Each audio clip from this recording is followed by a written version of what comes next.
I just returned from Puerto Vallarta. My family and I went on a vacation and we love Puerto Vallarta. We've spent a lot of time down there. We have friends down there and it was a wonderful trip. And I know today we're talking about money anxiety, but I want to talk about overall anxiety and even depression before we dive in because I felt so anxious while I was down there. It was really bizarre. Now, I got to share one quick story. We went snorkeling one day and we literally saw probably 100 dolphin. It was surreal. They were just everywhere. It was crazy. And then we're coming back and both of my boys have really good eyesight. One's like, there's a whale over there. And we went out and I kid you not, we saw like 6 whales and we were so close and they are going up. We just had the most amazing video. It was so fun. But getting back to my anxiety and even feeling a little depressed, and I can count the number of times in my life I felt depressed on one hand. And I'm like, what is going on? Why do I feel this way? And I think one of the things that impacted it is the resort we were staying at had a lot of affluent women staying there. I spoke with a lot of them and even some younger ones, but a lot of affluent ones. And there are a lot of people who are very concerned about their money. And I think part of it impacted me because I thought, oh my gosh, I've got to do more to get my message out there and to really help people. So if you're listening to this, please share this with a friend. Even if they do one thing to improve their finances, it's going to help them in the future. So I really encourage you and ask you to help share this message because that's one thing I think that impacted me. But another one, and I know this, and it's something I've got to still be conscious of, is sleep, getting to bed before 10:30 p.m. and getting adequate sleep.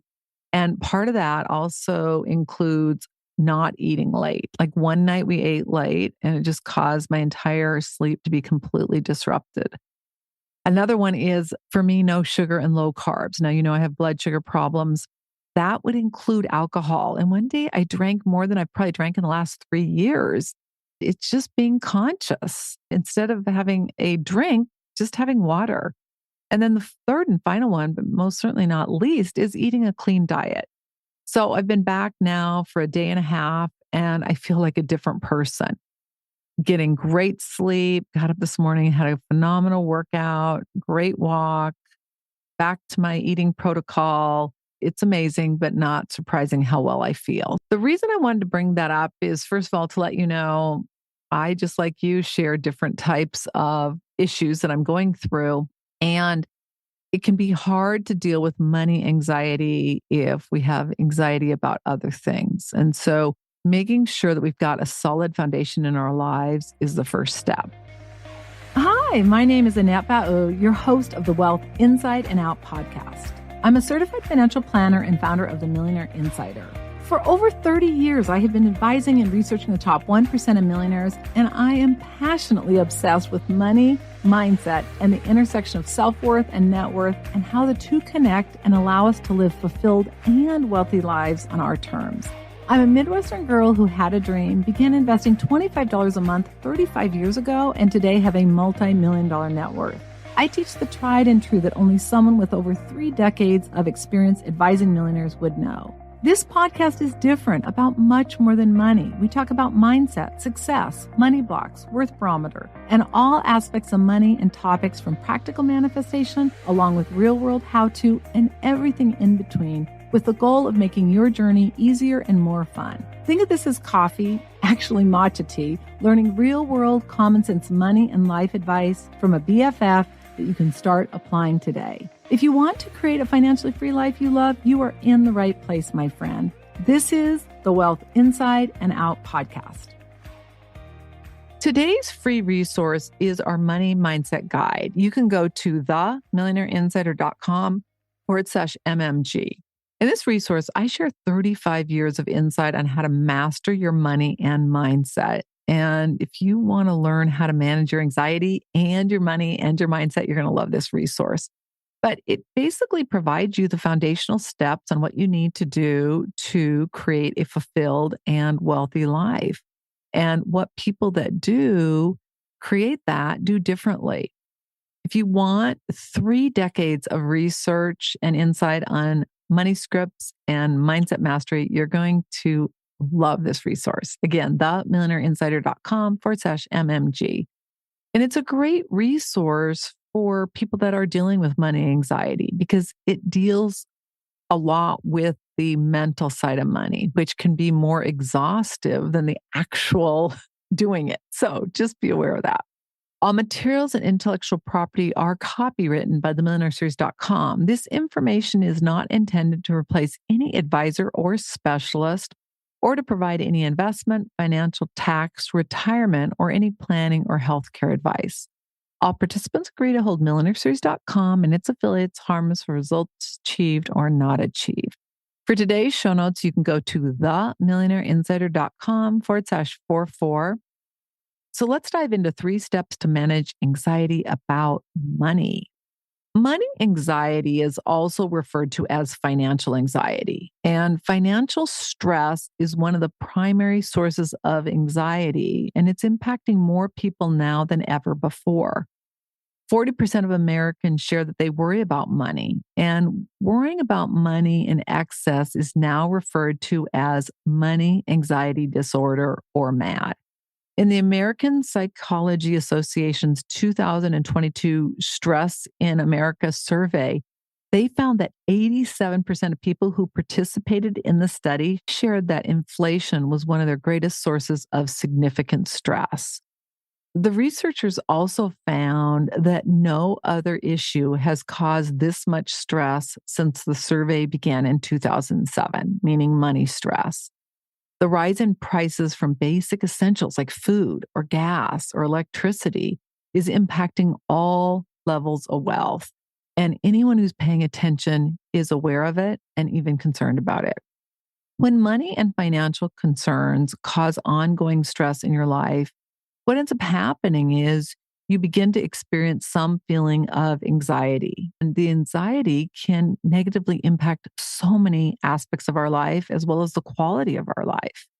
Now, we can't always fix the state of our bank account like we want to, right? But we can work on reducing and even eliminating stress.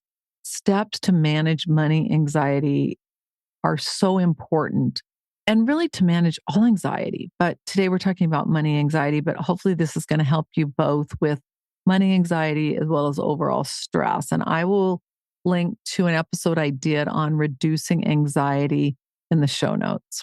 Obviously, money anxiety can manifest in a variety of ways, impacting both mental and physical well-being. So we're going to dive into what money related anxiety is, some of the root causes, as well as effective strategies to help you cope with it. Money related anxiety is a pervasive emotional response to financial stressors, and it goes beyond the normal concern associated with managing money and can significantly impact your overall quality of life. There are different types of anxiety, and they can be caused by a variety of different reasons. So let's look at a few of them. Probably the biggest one is just uncertainty about the future. That's what I continue to hear from women is just their concern about what the future is going to bring. Are they going to have enough money? Economic downturns, job instability, and unexpected expenses all can contribute to a sense of insecurity. Debt is a huge one. Excessive debt, and maybe you don't have it, but what about your kids or loved ones? Could be student loans, credit card debts, mortgages. A lot of those things can cause financial anxiety. When we have too much debt, it can just become a vicious cycle. And then you feel like you can never get out of it. And it might not be you, but it might be your kids. For some of us who've had kids who've had challenges with money, we know that giving them more money does not solve the problem. And so it can be something that can impact you or other family members. Social comparisons. Oh my gosh, social media has done more harm for a person's money and financial anxiety than possibly anything else. Because what? We feel like we're inadequate. We don't measure up. Everyone else has something better than us. Everyone else is always happy. I mean, it's just crazy what social media can do and the stress and anxiety it can cause in our life. Lack of financial knowledge and literacy. Insufficient knowledge about personal finance can create anxiety. And when we feel unprepared or uninformed about managing our money, it can lead to a sense of helplessness. We don't feel confident. We don't feel certain about what to do, and it can be a problem. Let's look at some additional insight that's important relating to financial stress. What happens is an emotional response to a financial situation. A lot of people think, oh, well, that happens to people who don't have money. That's not the case. A lot of people who have financial stress have money. In fact, some of the biggest cases where I've seen where it's been prevalent have had plenty of money. But as I mentioned, when you're worrying about your kids paying their mortgage or there's job uncertainty for them, you worry maybe about losing your own savings or the fact that you or your children have an unexpected medical bill that's very expensive. I mean, insurance doesn't cover it. It can be millions of dollars. Medical expenses are the number one reason why people file bankruptcy. Another consideration is worrying that your kids aren't saving enough for retirement, thinking you're going to live for a long time and you're not going to be able to support yourself in retirement as well as leave them money for their retirement. How does money anxiety affect or impact people? Financial anxiety can make it difficult, if not impossible, to live your life to the fullest. And it impacts mental health as well as emotional concerns. And some of the most common ways in which it impacts people is family conflict and marital discord. When you're worried about how you're going to pay your bills or you're worried about your children, often you're more irritable and less patient. And then what ends up happening is you start fighting with your loved ones. A lot of times, what happens too is people know they're going to have a conflict about it, so they avoid talking about it. Nothing is going to come from that. And that's the problem. Other issues are physical ailments. People complain about aches and pains, stomach aches, back pain. Lower back is all about money, if you look at the metaphysical sense. Others, depression. Others, substance abuse. And it's really interesting. They did research about depression and about substance abuse and money. And what they found is that people that have money problems get depressed, they drink, and then they feel depressed. And it's just a vicious cycle. It just gets worse and worse. But a lot of times people will turn to drugs or alcohol for a temporary distraction. But the problem is it doesn't get to the underlying cause. It's triggering those feelings. And so it just keeps getting worse. It can be a real problem for your health and both physical as well as mental. Another common way it shows up is avoidance. You ignore bills that come in because you don't want to deal with them and you start getting anxiety. So they sit on the counter or in your bill folder and now you have a late fee. Analysis paralysis is also another problem. What you'll find is people will get like obsessed about buying something and like if it's too expensive. And I've heard crazy things like you're just buying something that's a few dollars, but it's gone up in price and now you feel anxious. One of my clients' relatives wouldn't drive to the store. They rode their bike because they were so afraid of how expensive it was for gas. And she was a multimillionaire. I mean, just crazy things. Not having a work-life balance. And what ends up happening is you're working long hours, either to stay afloat or because you're worried you won't have enough money in retirement. And then when you do go to spend money, you don't even enjoy it because you feel miserable. You're worried about it.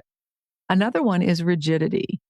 You budgeting down to the penny. And if you don't hit your numbers, you have an anxiety attack or you feel depressed. Rumination. This is where you can't stop thinking about money, whether it's your 401k, whether it's the stock market, you're checking it several times a day. When you're sleeping, when you're at home, when you're running errands, you are so worried about what's going on. And then sleep deprivation and trouble sleeping. So one of the common things that happens with people who have concerns about money is that they end up not sleeping. They wake up and they're worried about it. They're worried about what if they don't have enough money for their health or for their retirement.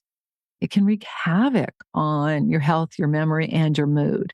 We know from research that not getting enough sleep has serious problems: heart disease, high blood pressure, cancers, diabetes, worsening anxiety and depression, and it becomes a vicious cycle. All right, so what are some of the things we can do to cope with money related anxieties? Anxiety about money is as much about our mental health as it is our financial health. One of the best strategies is to practice mindfulness and stress reduction techniques. So, I want you to think about when you're having to make a financial decision. If your mind is racing and you don't feel calm, it's very difficult to deal with money or to determine if you're making enough or what you're spending your money on. Is it the right blend? You got to get to that calm state and ideally reduce anxiety. That's one of the things that mindfulness does. It allows you to calm your mind and reduce stress. Mindfulness is just basically being present right here, right now, not worrying about what's going to happen in the future or what happened yesterday, but you can do about the present moment. Focused breathing is a great place to begin. You put your feet flat on the ground, and ideally, you can put your hands in the mudra position or flat on your knees, and you breathe into the count of 8, hold it for 8, and then release for 16. So we'll do one exercise. Into the count of 8, you can just count 1001, 1002, 1003, 1004, 1005, 1006, 1007, 1008, and then hold it. And then release for 16, all through your nose. And if you have a hard time doing it, then start with 4. Breathe in to the count of 4, hold it for 4, and then release for 8. Another great option is physical exercise. Regular exercise has been shown to reduce stress and anxiety. Ideally, you want to find an activity you enjoy. It could be walking, hiking, yoga, jogging, weight training. I don't love weight training, but I know I feel so much better and I'm stronger than I've ever been. Financial education and planning. Financial knowledge is power. You've got to understand basic financial concepts such as budgeting, saving, and investing. That provides you more of a sense of control and confidence. And then create a plan. When we have a plan for our future, we have less anxiety and worry. This should entail and cover a realistic budget that outlines your income and expenses, along with retirement, tax, and estate planning, if that's appropriate for your situation. Knowing where your money's going can also help to alleviate the fear of the unknown, not having enough money in retirement. You want to establish an emergency fund and a spending plan so that you can prepare for the unexpected. Most people recommend between a 3 and 6 months emergency reserve. I personally like more. However, we're building a home, so there's a reason I have more. 1 year of emergency reserve can be great. Now, if you don't have enough money for retirement, you need to consult with a qualified advisor before you start putting excess amounts of money into cash. So again, that's something that you've got to be working with somebody based on your situation. But knowing you have a buffer can mitigate anxiety related to unexpected financial challenges. And creating a plan can also help that. So you know where you're going and you know what you need to do. All right, seek professional guidance. Hiring a qualified financial advisor goes a long way to help you create a plan and also get guidance on managing debt and investing so that you can achieve your long-term goals. Other types of professional guidance may include talking with a therapist. There have been studies that show that CBT, cognitive behavioral therapy, as well as talking therapy, has helped certain people. Talking with supportive people about your situation can help alleviate worry and anxiety as long as you then execute. And then address debt head on. If you do have debt, prioritize a repayment, or if your kids do, you want to develop a strategy for paying off debt and then prioritize high interest debts while making minimum payments on the others. Creating a plan can make that process more manageable. And then you can always negotiate with creditors. I've seen reports where people can negotiate their debt down by as much as 50 to 60%. So be aware of that. And then limit social comparisons. You've got to focus on your own race, not what other people are doing. It's so easy to look at someone and say, oh my gosh, they have so much money. I'm not as far along. Or we look at social media where everyone's happy and everyone has money. My friends, it's not reality. Celebrate small wins and set realistic, attainable goals for yourself. Now, I don't like really realistic goals, but I think when it comes to what you're doing and how you're doing it, you've got to be aware that if you're setting too big of goals or you're comparing yourself to others, that's not ideal. So, again, just look at that and don't set them too small, but don't set them so big that it overwhelms you. Unless you're like me, I love to set big goals, crazy goals, goals that I could never achieve. For some people, that's a demotivator. So, you got to know what works for you. And then build a support system. Open communication with people who are also on the same journey can really help, as can therapists if you need it, or a money coach. Explore options in your community. There are a lot of different options that are available to help people when it comes to their money. Just make sure you're finding the right resource. And then self-care practices, taking time to reward yourself, setting consequences for doing what you say you're going to do. Positive if you do it, negative if you don't. And a positive one would be playing golf on Friday or a massage. A negative would be donating to your least favorite political organization, which motivates a lot of people to do what they need to do. And then what I encourage you to do as far as consequences is start with like a 70% success and then increase it until you get between an 80 and 85%. We're not looking at 100%. 80 or 85 in my book is an A. So go for it. Let's recap the 3 steps to manage anxiety about money. Money-related anxiety is one of the most common issues facing people today. The problem with it is that we have these lingering feelings of financial anxiety and they leave us overwhelmed. Over time, it can contribute to serious mental health issues, including depression and chronic anxiety. Nothing good comes from it. By understanding the root causes of financial anxiety and implementing proactive steps to help you cope with it, it'll allow you to have more confidence and gain control over your financial well-being. Financial education, practicing mindfulness, and finding a support system goes a long way in alleviating and reducing money-related anxiety. Remember to take small steps and seek assistance from qualified professionals, whether it's a financial advisor or a money coach or therapist.